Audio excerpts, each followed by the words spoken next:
નમસ્કાર વિદ્યાર્થી મિત્રો, કેમ છો બધા? ફાઇન. ઓકે.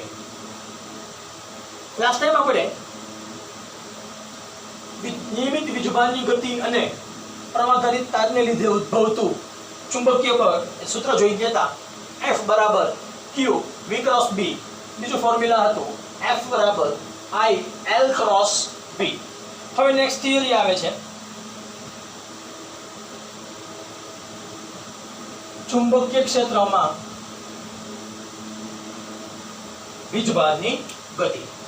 ચુંબકીય ક્ષેત્રમાં વીજભારની ગતિનો જો મારે અભ્યાસ કરવો હોય તો સૌપ્રથમ આપણે પ્લાસ્ટિક વિભાગમાં જોઈએ. ચેપ્ટર પહેલું, ચેપ્ટર બીજું આપણે વાંચત કરી હતી. ધારો કે આ કોઈ પદાર્થ છે. આ પદાર્થમાં જો કોઈ બાહ્ય બળ આપવામાં આવે, પદાર્થ ગતિ કરે છે. પદાર્થ ગતિ કરીને પોતાનું સ્થાન બદલાવે છે. તો પ્રારંભિક સ્થાન આ કહેવાશે અંતિમ સ્થાન. તો એના વચ્ચે આપણને શું જોવા મળશે? કંઈક કાર્ય થાય છે. આ ધોરણ 11 ની અંદર પણ જોઈ ગયા હતા આ વસ્તુ. ચેપ્ટર નંબર 6 ની અંદર યંત્રશાસ્ત્રનો સિદ્ધાંત, કાર્ય, ઉર્જા અને પાવર. જ્યારે કોઈ પદાર્થ ઉપર તો બાહ્ય બળ આપવામાં આવે છે ત્યારે બાહ્ય બળ જો પદાર્થની ગતિની દિશામાં હોય, બાહ્ય બળ પદાર્થની ગતિની દિશામાં હોય ત્યારે એના ઉપર એક ચોક્કસ કાર્ય થાય જ છે. પરંતુ જો ચુંબકીય ક્ષેત્રની વાતચીત કરવા દેવામાં આવે તો ચુંબકીય ક્ષેત્રમાં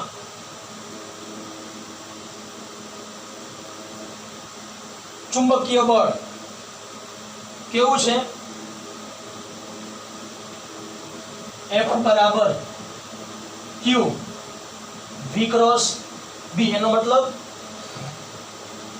F એ V ને પણ લંબ છે, F એ B ને પણ લંબ છે.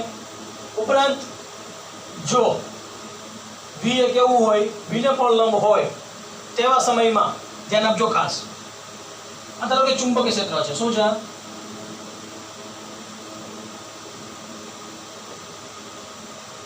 આ ચુંબકીય ક્ષેત્ર B છે. આપેલ ચુંબકીય ક્ષેત્રમાં જો વીજભાર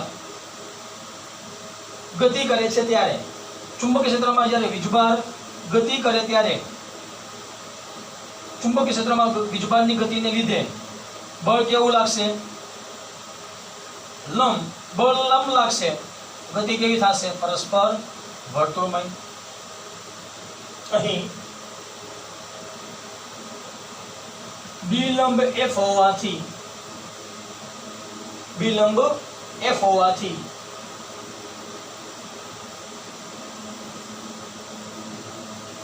કાર્ય W કેવું થશે? શૂન્ય થશે અથવા કોઈ જ કાર્ય થશે નહીં. કોઈ પણ કાર્ય ન થાય ત્યારે વીજભારની ગતિ કેવી થશે? વર્તુળમય. વીજભારની ગતિ વર્તુળમય થાય તે સમયે લાગતું બળ કેન્દ્રગામી હશે. એ સમયે લાગતું બળ કેવું હશે? કેન્દ્રગામી. આ બધું કોની હાજરીમાં? ચુંબકીય ક્ષેત્રની હાજરીમાં. ચુંબકીય ક્ષેત્રની હાજરીમાં બિલંબ F હોવાથી આ તમારા પેરામીટર ધ્યાનમાં રાખવા પડે. હવે તો લખી શકાય F બરાબર Q V ક્રોસ B. મૂલ્ય માટે F બરાબર QVB sin થીટા. V લંબ B હોય, થીટા બરાબર 90, sin 90 બરાબર 1. લખી શકાશે QVB. આ ઉપરાંત F બરાબર FC બરાબર QVB. FC લખી શકાશે mv²/r. VV કેન્સલ, mv/r બરાબર QB.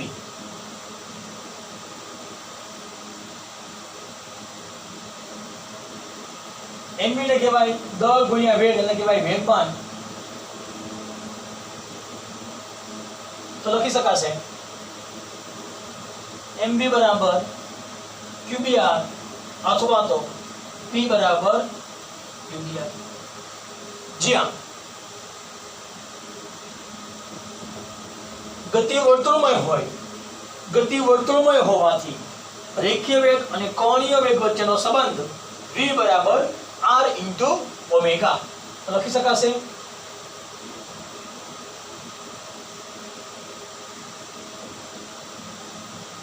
mv બરાબર mr ઓમેગા બરાબર qbr. rr કેન્સલ તો લખી શકાશે b બરાબર ઓમેગા બરાબર qb છેદમાં m. ઓમેગા બરાબર qb છેદમાં m. આ ઉપરાંત ભેગા ભેગ લખવું હોય તો ઓમેગા બરાબર લખી શકાય 2πf અથવા લખી શકાય 2π/t બરાબર qb/m. લખી શકાય f બરાબર આવૃત્તિ qb/2π છેદમાં છે આ બાજુ આવ્યા તો અંશમાં આવતકાળ t છેદમાં છે આ બાજુ આવ્યા તો અંશમાં m છેદમાં છે આ બાજુ આવ્યા તો અંશમાં qb અંશમાં છે આ બાજુ આવ્યા તો છેદમાં. ચલો t છેદમાં છે આ બાજુ આવ્યા અંશમાં m છેદમાં છે આ બાજુ આવ્યા તો અંશમાં 2πm qb અંશમાં છે આ બાજુ આવ્યા તો છેદમાં. એનો મતલબ અહીંયા ત્રિજ્યા એ વેગના સમપ્રમાણમાં છે. ત્રિજ્યા એ વેગના સમપ્રમાણમાં છે એનો મતલબ ત્રિજ્યા એ વેગમાનના સમપ્રમાણમાં હોય. અહીંયા ધ્યાન આપો તો ઓમેગા એ ત્રિજ્યા અને વેગથી કેવું છે સ્વતંત્ર. ત્રિજ્યા જો કોણીય આવૃત્તિ ત્રિજ્યા અને વેગથી સ્વતંત્ર હોય તો ઓમેગા એ ઉર્જાથી પણ કેવું હોવું જોઈએ સ્વતંત્ર થાય. સેમ વસ્તુ f સેમ વસ્તુ t. તો કોણીય આવૃત્તિ અને આવતકાળ ત્રિજ્યા સાથે સંબંધ ધરાવતા નથી કે વેગ સાથે પણ સંબંધ ધરાવતા નથી. ઉપરાંત તે ઉર્જાથી પણ કેવા છે સ્વતંત્ર છે. પરંતુ જો જોવામાં આવે તો ત્રિજ્યા એ વેગ અને ત્રિજ્યા એ વેગમાન સાથે સંબંધ ધરાવે છે. આ ગતિ કોની વાતચીત કરી? માત્ર ને માત્ર વર્તુળમય ગતિની વાતચીત કરી. ધ્યાન આપજો બીજી વસ્તુ ખાસ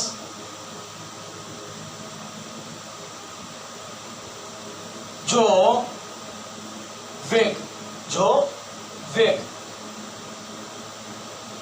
એ ચુંબકીય ક્ષેત્રને કેવો હોય સમાંતર. જો વેગ ચુંબકીય ક્ષેત્રને સમાંતર હોય θ બરાબર 0 તો ચુંબકીય બળ કેટલું થશે 0. ચુંબકીય બળ 0 થાય ત્યારે વીજભારની ગતિ ચુંબકીય ક્ષેત્રને સમાંતર થશે. વીજભારની ગતિ ચુંબકીય ક્ષેત્રને સમાંતર થશે. મિત્રો ધ્યાન રાખજો ખાસ એ સમયે શું થતું હશે પેલા વર્તુળમય ગતિ પાછું સમસ્થિતિજ ગતિ વર્તુળમય ગતિ સમસ્થિતિજ ગતિ વર્તુળમય ગતિ સમસ્થિતિજ વર્તુળમય સમસ્થિતિજ. તો આ જે ગતિ કહેવાય એને હેલિકલ ગતિ કહેવાય. ફરીથી વ્યાખ્યા બોલવી હોય તો હેલિકલ ગતિની વીજભારે ચુંબકીય ક્ષેત્રમાં એક પરિભ્રમણ દરમિયાન કાપેલા રેખીય અંતરને પિચ કહેવામાં આવે છે. ફરીથી વ્યાખ્યા બોલું છું પિચની. ચુંબકીય ક્ષેત્રની હાજરીમાં વીજભારે એક પરિભ્રમણ દરમિયાન કાપેલા રેખીય અંતરને પિચ કહેવામાં આવે છે. ફરીથી ચુંબકીય ક્ષેત્રની હાજરીમાં એક પરિભ્રમણ દરમિયાન વીજભારે સમસ્થિતિજ દિશામાં કાપેલા અંતરને પિચ કહેવામાં આવે છે. લખી શકાય પિચનું સૂત્ર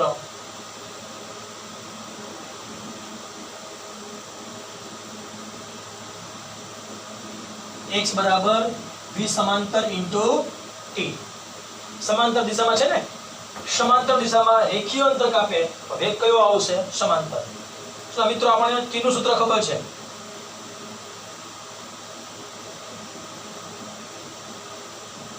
t કેટલા છે? 2πm/qb. આ જે સૂત્ર મળશે એ કહેવાશે pitch. 2πm/qb 2πm/qb into v સમાંતર. ક્લિયર? આ મિત્રો વાતચીત થઈ ગઈ હેલિકલ ગતિ. હેલિકલ ગુજરાતની વાતચીત થઈ. બે પ્રકારની ગતિ મિક્સમાં હશે. એમાં એક વર્તુળની ગતિ જ્યાં બળ કેન્દ્રગામી લાગતું હશે, સમસદિશ દિશામાં કોઈ બળ લાગતું હશે નહીં. ક્લિયર? આના પછી જે નેક્સ્ટ ટોપિક આવે છે એ ખાસ જોવા જેવી વસ્તુ છે.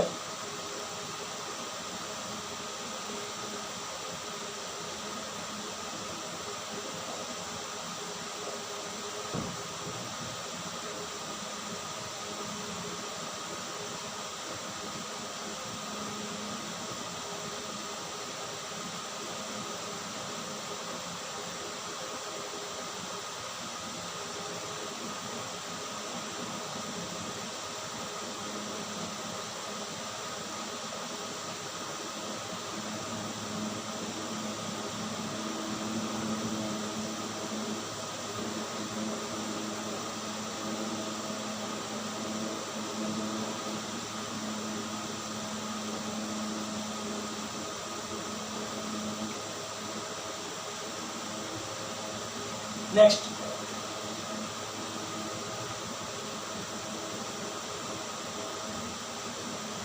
વેગ પસંદગીકાર, બીજું નામ કહેવાશે સિલેક્ટર.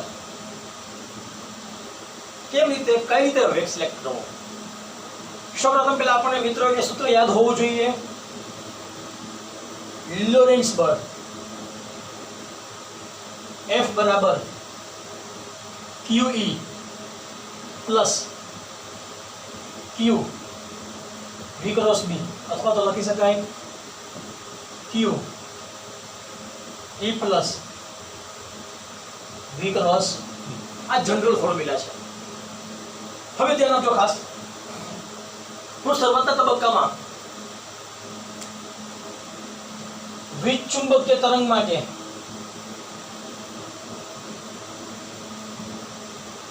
વિદ્યુતચુંબકીય તરંગ માટે વિચારું છું. ધારો કે આ છે પ્રસ્થાન દિશા, અહીંયા શું હશે? x અને v. અહીંયા છે ધારો કે ચુંબકીય બળ, દિશા કહેવાશે z b. અહીંયા છે વીજ ક્ષેત્ર e, દિશા કહેવાશે y. x દિશામાં હોય તો i કેરેટ, y દિશામાં હોય તો j કેરેટ, z દિશામાં હોય તો k કેરેટ. હવે અહીં વિદ્યુત ક્ષેત્ર ક્યાં છે?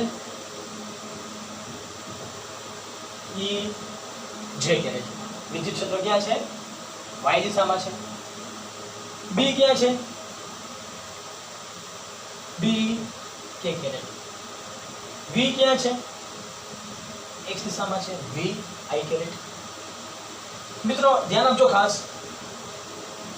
v ક્રોસ b તો vi, b bk,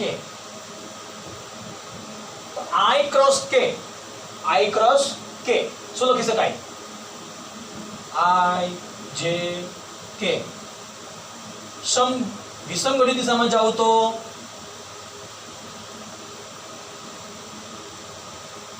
કેવા હોય? Plus i j k. તો તમે સંકલિત દિશામાં જાઓ તો કેવા થઈ જાય? માઈનસ. જોવો છે અહીંયા i ક્રોસ k છે તો i ક્રોસ k આ દિશામાં આવશે. i ક્રોસ k સંકલિત દિશામાં છે, કેવા આવશે? માઈનસ. જવાબ શું આવશે? i ક્રોસ k તો માઈનસ j. મૂકી દો કિંમત આમાં. q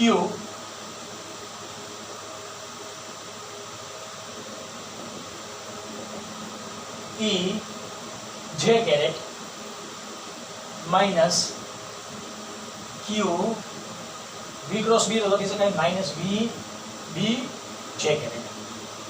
જો બંને વેગ એવી રીતે પસંદ કરવામાં આવે જેથી બાહ્ય બળ કેટલું થાય, ધારો કે 0.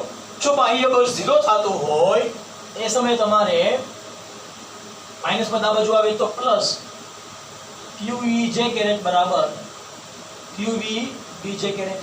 J કેન્સલ, QQ કેન્સલ તો લખી શકાય E બરાબર V into B. V બરાબર કહેવાશે V બરાબર E by B. એટલે કે ભાઈ વિદ્યુત ક્ષેત્ર અને ચુંબકીય ક્ષેત્રના ગુણોત્તરને વિદ્યુત ક્ષેત્ર અને ચુંબકીય ક્ષેત્રના ગુણોત્તરને વેગ કહેવામાં આવે છે. વિચુંબકીય તરંગ પ્રસરણ થવા માટે કોઈ માધ્યમની જરૂર પડતી નથી. એટલા માટે આ જે વેગ છે એ વેગ કહેવાશે પ્રકાશનો વેગ. V બરાબર E by B બરાબર C. તો આજે વાતચીત કરવામાં આવી એમાં જો સૂત્ર શોધવું હોય V બરાબર E by B બરાબર C. હવે આની કિંમત લગભગ આપણને કેટલી મળે છે 3 into 10 raised to 9. શું કામ? તો સૌપ્રથમ આપણને એ પણ ખબર હોવી જોઈએ આમાં કે વિદ્યુત ચુંબકીય તરંગ પ્રસરણ થવા માટે માધ્યમની જરૂર પડતી નથી. ધોરણ 11મું ચેપ્ટર સેમેસ્ટર બીજું ચેપ્ટર નંબર 15 તરંગો, લંગત તરંગ ને સંગત તરંગો, યાંત્રિક તરંગ ને બિન યાંત્રિક તરંગો. આ કે ના તો વિદ્યુત ચુંબકીય તરંગ એ બિન યાંત્રિક તરંગો છે, લંગત તરંગો છે, એ માધ્યમ ઉપર આધાર રાખતું નથી. તો તેનો વેગ કેટલો હશે? પ્રકાશના વેગ જેટલો. આમ તમે વિદ્યુત ક્ષેત્ર અને ચુંબકીય ક્ષેત્રની દિશા નક્કી કરી, વિદ્યુત ક્ષેત્ર અને ચુંબકીય ક્ષેત્રની દિશા નક્કી કરી તમે વેગની પણ દિશા નક્કી કરી શકો. ક્લિયર? આને કહેવાય છે વેગ સિલેક્ટર, વેગ પસંદગીકાર. છે થિયરીમાં કઈ ડાઉટ? સાવ સિમ્પલ થિયરી હતી. કે ના? ધ્યાન રાખજો, તમારે વેગ પસંદગી કરતી વખતે લોરેન્સ બળનું મૂલ્ય કેટલું થઈ જવું જોઈએ? 0 થઈ જવું જોઈએ. લોરેન્સ બળનું મૂલ્ય 0 થઈ જાય એનો મતલબ વિદ્યુત ક્ષેત્ર દ્વારા ઉદ્ભવતું વિદ્યુતીય બળ, ચુંબકીય ક્ષેત્ર દ્વારા ઉદ્ભવતું ચુંબકીય બળ, વિદ્યુત બળ અને ચુંબકીય બળના મૂલ્ય બે સમાન થવા જોઈએ. દિશા પરસ્પર વિરુદ્ધ થાય. વિદ્યુતીય બળ ચુંબકીય બળના મૂલ્ય સમાન, દિશા પરસ્પર વિરુદ્ધ, તો અસરકારક લોરેન્સ બળ હંમેશા માટે કેવું થશે? 0 થશે. ક્લિયર છે? એમાં કઈ ડાઉટ નથી ને? ઓકે, તો અહીંયા સુધી રાખીએ આપણે. નેક્સ્ટ લેક્ચરમાં આપણે સાયક્લોટ્રોનનો અભ્યાસ કરીશું. Clear? Thank you very much.